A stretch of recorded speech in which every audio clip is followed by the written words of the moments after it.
know that feeling, right? The alarm clock is going off, it's pitch black outside, and your warm duvet feels like the safest place in the entire universe. The very thought of getting out of bed feels physically impossible. But what if I told you that one of the most powerful men in history, the Roman Emperor Marcus Aurelius, felt exactly the same way? That's right, the man who ruled a massive empire, fought wars, and wrote profound philosophy, absolutely hated getting up in the morning too. But he had a secret method, or more accurately, an internal dialogue, that helped him win this daily battle. Today, we're going to break it down step by step, because this ancient life hack has the power to completely change your morning routine. What do you think you and a Roman emperor have in common? The answer might surprise you. Now, before we dive in, let's set the scene. Forget the palace. Picture a cold military tent somewhere on the border, holding back the German tribes. The year is around 170 AD. Inside, there is Marcus Aurelius. He isn't just a philosopher in a toga. He's an emperor at war, carrying the fate of millions on his shoulders. Every morning, he was up before dawn to handle state affairs, command his army, and counter endless threats. He recorded all his thoughts, this entire internal struggle with himself, in a private journal, which we now know as the book, Meditations. This was never meant for publication. It was his personal manual for survival and sanity. And it is there, specifically in Book 5, that he details his exact morning ritual of self-persuasion. So it all begins with that first impulse. When you struggle to get out of bed at dawn, he tells himself, have this thought ready. I am waking up to perform the work of a human being. That is the crucial first step. He doesn't try to deceive himself, nor does he pretend it will be easy or fun. Instead, he immediately reminds himself of his higher purpose, not just office work or running errands, but the fundamental work of a human being. This instantly raises the stakes. It's no longer about your personal desires, but about your fundamental role as a part of society, as a rational creature. It is a powerful shift in perspective from, I want to, I must, not in the sense of forced compulsion, but as a duty owed to your own nature. The core idea is to shift the focus from fleeting comfort to the long-term purpose of your existence. That's when the inevitable kicks in. Our inner critic, the lazy part of us, immediately takes over. And Marcus Aurelius totally saw this coming. He asked himself, am I going to be unhappy doing the very thing I was born and brought into this world to do? It's a genius piece of self-directed rhetoric. It's as if he's saying, seriously? Are you going to complain because you actually got the chance to fulfill your purpose? He immediately contrasts the fleeting urge to sleep with the fundamental purpose of our entire existence. He continues, or was I just created to stay warm, lying under the covers? That line, written nearly 2,000 years ago, sounds like any of us could have written it this very morning. Its simplicity and directness are disarming. It brutally exposes the absurdity of choosing base, animal comfort over our genuine human mission. But the inner voice doesn't give up easily. It finds the most obvious counter-argument. But it just feels so much better. And that's true. Staying warm and cosy is certainly more appealing than stepping out into a cold, demanding world. Marcus Aurelius doesn't dispute this fact. He doesn't argue, no, getting up is pleasant. He acknowledges the validity of this argument, but immediately counters it. He asks, were you born just to experience pleasure? Or were you put here to act and acquire knowledge? With that single question, he draws a clear line between a life devoted to seeking and enjoyment and a life dedicated to action and development. He reminds himself that the goal of life isn't passive consumption of pleasant sensations, but active creation and overcoming challenges. This is the fundamental choice between hedonism and stoicism, a choice each of us makes in the very first moments after waking up. To strengthen his argument, Marcus Aurelius turns to a powerful analogy drawn directly from nature. He asks us to simply look around. Can't you see how the tiny plants, the sparrows, the ants, the spiders, and the bees are all diligently doing their part, adorning the world in whatever capacity they can? This tactic pulls him out of his own egocentric struggle and places him squarely within the context of the universe. Everything around him, from the tiniest ant to the busy bee, is occupied with its specific task. Every creature instinctively performs its function, contributing naturally to the cosmic order. They don't reflect, they don't complain, and they certainly don't bargain with reality. They simply do what they were created to do. Against this backdrop, his reluctance to get out of bed looks like more than just laziness. It looks like a rejection of the harmonious cosmic design. It is, in essence, a betrayal of his own fundamental nature. And that's when the ego takes a crushing hit. Are you really unwilling to perform the task of being human? Why are you refusing to embrace what is fundamental to your nature? Given the comparison to nature, that question hits particularly hard. It implies that an ant or a bee is more responsible, more consistent in executing its purpose than you, a human being endowed with reason and will. This strikes directly at your pride. It forces you to feel like you're lagging behind, like the one member letting down the entire team of creation. This is a tremendously powerful motivational thrust, one that appeals not to gain or fear, but solely to your sense of self-dignity and responsibility. The underlying idea is this: your inaction isn't just a personal choice, it is the active refusal to fulfill your unique role in the universe, a role that absolutely no one else can complete for you. Of course, laziness always comes equipped with rational justifications, and the biggest one, but I need my rest. Marcus Aurelius predictably doesn't fight this point. He agrees. That's true.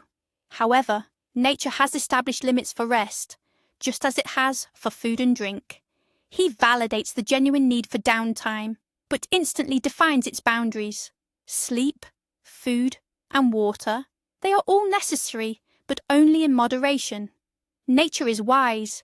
It provided us with built-in mechanisms for satiety. Then he makes a highly subtle observation. He challenges himself. But you are crossing those lines. You have already rested beyond measure. Yet when it comes to effort, you haven't even reached your capacity. He performs an audit of his time and energy, revealing a clear surplus in the rest column and a deficit in the action column. This framework transforms the morning struggle from a purely emotional battle into an almost accounting-like task focused purely on restoring balance. This brings us to one of the most profound and unexpected arguments. His conclusion is blunt. You do not love yourself. This might seem paradoxical. After all, wanting to stay in bed seems like the ultimate act of self-love, a simple commitment to comfort and ease. But Marcus Aurelius turns this logic completely on its head. He argues that true self-love means loving your essential nature, your potential, and working toward your higher self. And that version is active, rational, and virtuous. By indulging in laziness and the desire for comfort, he argues, you are betraying your true essence, he states. Otherwise, you would love your nature and the will it represents. Stoic self-love, therefore, means embracing the part of you that strives for development and fulfills its duty, rather than the part that merely craves warmth and repose. To make his point even clearer, he turns once again to real-life examples. Consider those who truly love their craft. They utterly exhaust themselves with work, sometimes forgetting even to eat or wash. He is talking about artists, artisans, and dancers, people who are completely obsessed with what they do. For them, their work isn't just an obligation, it's a profound passion, the highest expression of their very being. They are willing to sacrifice sleep, meals, and basic comforts to pursue the thing they love. Their work is their life. This example serves as a stark contrast to his own current state. If an engraver loves engraving that much, and a dancer loves dancing, then why can't you, the philosopher and emperor, approach your primary craft, the business of being human, with the same intensity and passion? The argument then develops further. Moving past personal passion and toward the goal of public benefit, he poses himself a series of penetrating questions. Do you truly value your own essential nature less than the carver values the art of the chisel, the dancer the skill of the movement, the miser their wealth, or the vain person their fame. He places disparate human activities on the same plane, ranging from high art to the most base kind of greed. Yet they are all unified by a single powerful force, the absolute dedication a person commits to their chosen pursuit. And he asks himself, is your nature, your capacity to be a rational, just, and publicly beneficial being worth less than the gold coveted by the miser or the fleeting fame sought by the ambitious careerist? This stark comparison was intended to evoke both a sense of deep shame and an immediate surge of inspiration. He realizes the profound commitment and self-sacrifice people demonstrate, even for vastly less significant goals. He continues to elaborate on the importance of dedication. True masters of their craft, when they are genuinely passionate, would sooner give up eating and sleeping than neglect their practice. This isn't just a job, it's a vocation. They achieve a flow state where personal needs become secondary. Marcus Aurelius applies this same standard to his own life. His practice involves governing the empire, administering justice, and demonstrating wisdom and restraint. This is his art, his essential craft. If he allows himself to linger in bed, he isn't just exhibiting laziness, he is showing blatant disrespect for his life's primary mission. He is essentially telling himself, snap out of it.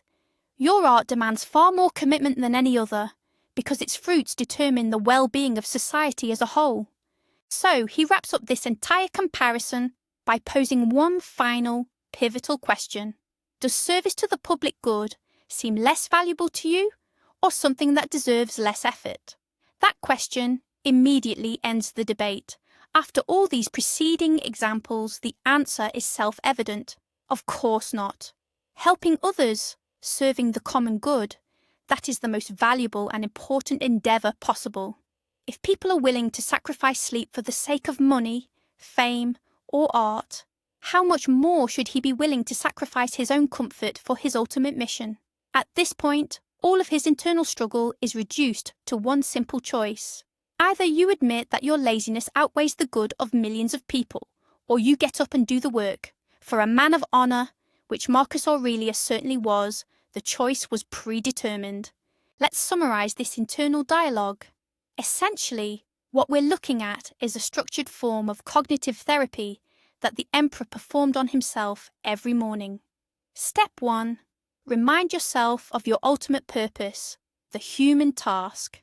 Step 2. Ridicule the absurdity of prioritising comfort over destiny. Snuggling under the covers.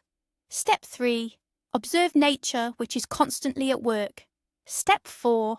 Recall those people who are passionately dedicated to their craft or calling. Step 5. Realise that your work, your service to the community, is more important than any other endeavour. This isn't just a collection of random thoughts, it's a finely tuned sequence of arguments designed to systematically dismantle all excuses for laziness and apathy. It's a mental ritual that reprograms the brain from a pleasure-seeking mode into a duty-fulfillment mode. This morning routine is rooted in one of Stoicism's core tenets, the concept of oikeiosis. This Greek word is often translated as appropriation or kinship. The Stoics firmly believed that man is fundamentally a social being. We are not isolated atoms, but components of a single organism, humanity itself. Therefore, acting in the interest of society is synonymous with acting in your own self-interest. When Marcus Aurelius tells himself he must get up for work necessary for the common good, he is not sacrificing himself. On the contrary, he is fulfilling his deepest nature. From the Stoic perspective, laziness and selfishness are unnatural states, a sickness of the soul. Conversely, serving others is the path to achieving harmony with oneself and the world. Thus, getting up in the morning ceases to be merely a mundane chore. It becomes an act of reunification with one's true, social nature. Hidden within this dialogue is another crucial mental tool, negative visualization.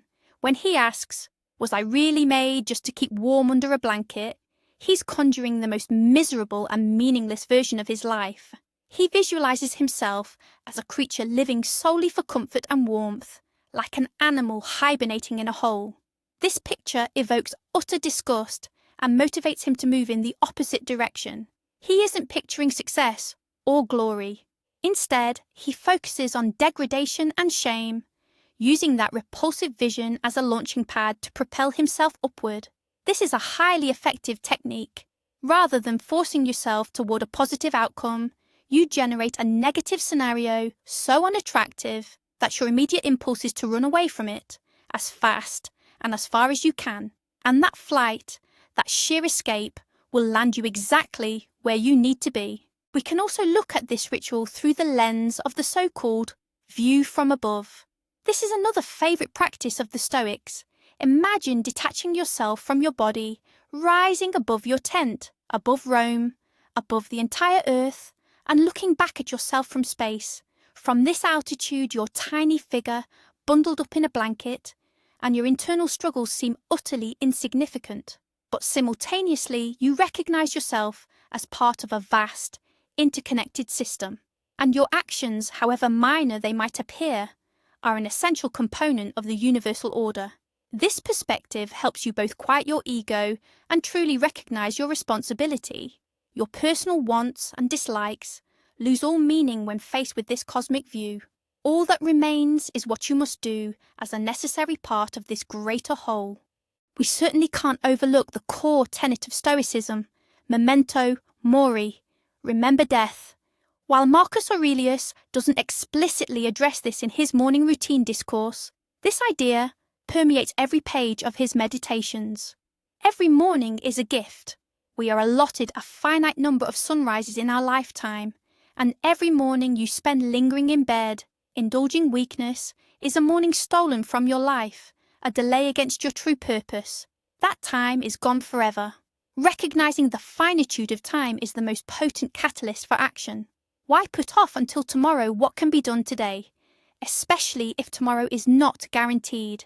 This morning decision isn't merely a choice between being asleep and being awake. It is a choice between a life defined by action and meaning and a slow surrender beneath a warm blanket. Ultimately, this entire intricate philosophical framework boils down to one fundamental choice that the emperor must face every day. It is a choice between two inherent parts of his nature. One part is the animalistic, instinctive self.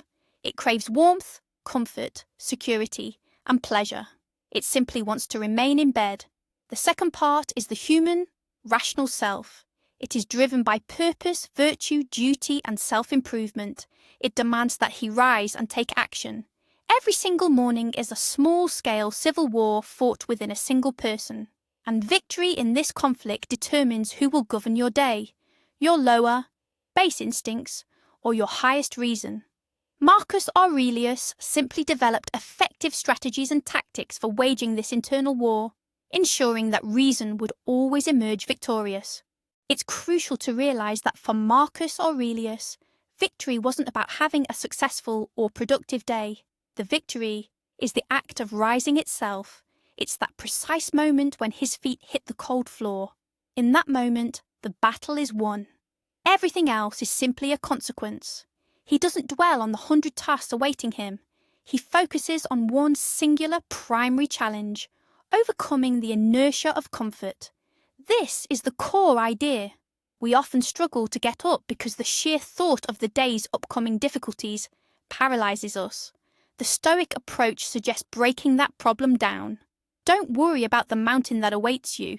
Just concentrate on that single step, getting out of bed. This is the first act of a rational being, the initial declaration that your mind, not your body, is ultimately in charge today. This entire approach isn't really about willpower, at least not as we commonly understand it today. He's not trying to simply pull himself together and mentally force himself to act. That kind of self-coercion is both exhausting and unreliable. Instead, he leverages the power of logic and reason. He doesn't suppress his feelings or desires. Instead, he engages them in a dialogue. He listens to the arguments put forth by his lazy side, the voice saying, "It's cozy here," or "I need more rest," and methodically, one by one, dismantles them with counter-arguments. This is fundamentally a process of persuasion, not compulsion. It's as if he is politely, yet firmly, explaining to his inner self why its immediate desires are impractical right now and why the necessary action must take precedence. This approach is far more sustainable in the long run because it relies on awareness and consciousness rather than self-aggression or forced compliance. Finally, here is the most crucial aspect. Marcus Aurelius didn't do this to boost his productivity, make more money, or chase recognition. He did it simply to be a good human being.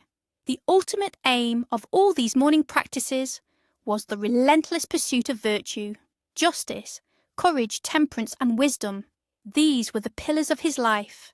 He saw the first true test of both courage and self-control in the ability to conquer his own morning weakness. For him, the morning wasn't merely the start of the day, it was the proving ground for his character. If you could win that first, hardest battle against yourself, all the day's subsequent challenges would seem manageable. This was his daily calibration of his moral compass, and this exact approach is available to every single one of us, starting right now. So, what is the main takeaway from all of this? The most astonishing realization is that one of history's greatest minds wrestled with the exact same struggle you and I face every single morning. But instead of simply giving in or relying solely on brute willpower, he converted that internal battle into a philosophical practice. He didn't try to ignore the voice whispering, "Just stay in bed." Instead, he engaged it in an honest confrontation, armed with logic, a powerful sense of duty, and a clear understanding of his true nature.